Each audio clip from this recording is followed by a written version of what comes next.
All right. Speaking of trying to bring people in, let's talk about your sport, Julian. Let's talk about the MLS. They had a game last night.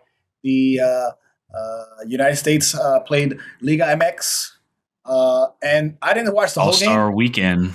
I didn't watch the whole game. I just know they like off the rip the American team like scored like within like the first 2 minutes or something. It was pretty crazy. They have Chicharito who's playing for the All Star, right, for the U.S. Yeah. and Vela. Um, Carlos a good Vela. a good 1-2 punch. Julian, I just want to get your thought because you're our resident soccer expert, MLS expert. Did you see any of this game? Any of the highlights? What are your thoughts of looking like the U.S. is actually competing with the Mexican League? Yeah, so I missed the game because I was out and about, but I ended up watching the highlights. I watched a good chunk of it. I did watch the skill challenges because it was All Star Weekend for MLS. It was being hosted in Minnesota, and this is the second year where MLS has partnered with Liga MX to do Liga MX All Stars versus MLS All Stars. Prior years, they've always done MLS All Stars versus name your top five league powerhouse team, whether it be Manchester United, Real Madrid, whatever. They've always done. They did that for a long time. But this year, they're furthering continuing that relationship with Liga MX, of combining that partnership, and it's really smart to do this. Obviously, Liga MX is the most watched league in the United States when it comes to soccer.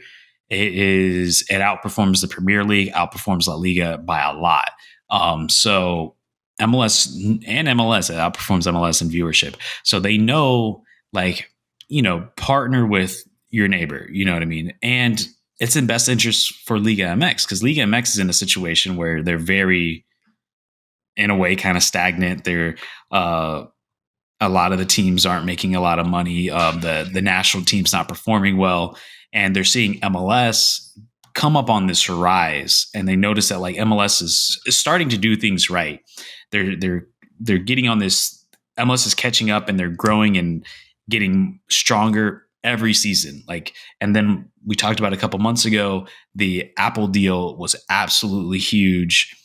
Sealing that Apple deal, it's going to bring more money to the MLS and more teams can spend. And for a long time, there was this huge disparity between Liga MX and MLS.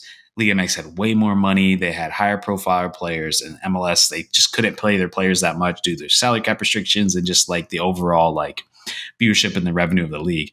But throughout those years, MLS has been slowly reaching, and it's to about the same point as Liga MX. And Liga MX is noticing that, and they don't want to eventually be surpassed by MLS. So they're starting to copy some of that formula because I know I'm kind of digging a little deep, but I think it gives a little backstory. Um, the MLS, what they've been excelling at recently over the past, like, let's say 5-6 years, is bringing in talent super young, performing them really well, and then exporting them out to Europe. So these 18, 19, 20-year olds who are playing really well in the academies, boom, send them right over there. Let them develop in these top academies in the world. Let them develop. This is going to eventually come back and help the U.S. national team. And if the U.S. national team does really well, obviously it's going to help support the domestic league. So Liga MX is seeing this because what Liga MX did for a long time, all their top talent, they would keep them in this domestic league. But it hurts, it stunted Mexico's growth, which is why Mexico has never really been super competitive in a World Cup, is because even though they have a massive talent pool with the population that they have and a soccer loving culture, they've been stuck because they keep their talent in. They're not exporting it out to some of the top leagues in the world. So they looked at it as like a graduation process. Like you had to do well in Liga MX before we sent you off to Europe versus USA. We're here in the MLS Academy. It's like, all right, you're playing well. Let's ship you off. 19 years old, 20 years old, ship them off over there. Go play in the. So, and we're starting to see those effects. And then MLS growing in attendance, getting more money. You're starting to see a little bit more of a level playing field, and Liga MX and the New Mexico as a whole has just been taking absolute L's, losing the Gold Cup, losing to the USA in the qualifiers. MLS beating them twice. It's just like U.S. winning in Nations League. So it's just a continued partnership that's going to do well. MLS won their first CONCACAF Champions League, which we talked about a couple weeks ago. So it's really interesting. It's really cool to see such a growth. And I think that's why I love the MLS so much is like every other league, man, we're the best at it. We're the best at baseball. We're the best at basketball. We're the best at football. Even on the national stage, we're the best at it. It's the one sport where we kind of feel like the underdog, and you see us like slowly chipping away at the big dog. Like, it's really cool to see. And obviously next year they're going to start the new Leagues Cup tournament, which is every team in MLS and every team in Liga MX going to do this March Madness bracket, and the top 3 go to the Champions League. So it's really cool. But yeah, I just found it interesting that, some of the best Mexican players are actually on our team, like on the U.S. team, the MLS team. Yeah. I thought that was kind of interesting. Like, it's like, who do you root for? If you're a Mexican fan, like, who do you root for? You root for obviously you root for La Liga, but like they have Mexican players on the team.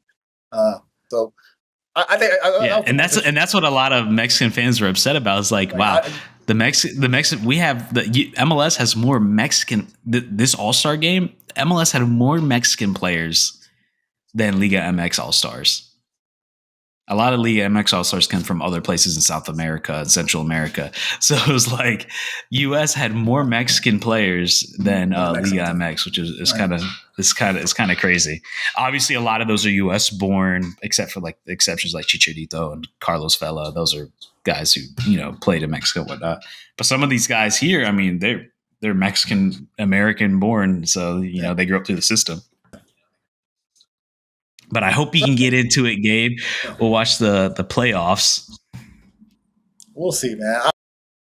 I maybe, depending on how good the Dolphins are at the beginning of the season, maybe I'll start watching. You're like, oh, let me watch some MLS. Inter Miami is in the heat of a playoff race, and a 6-team playoff race. Everybody's tied from 5th to 11th. It's all same points. And it's the top 7 get to the playoffs. So it's a very, very heated, very, very close playoff race right now. So it's pretty entertaining.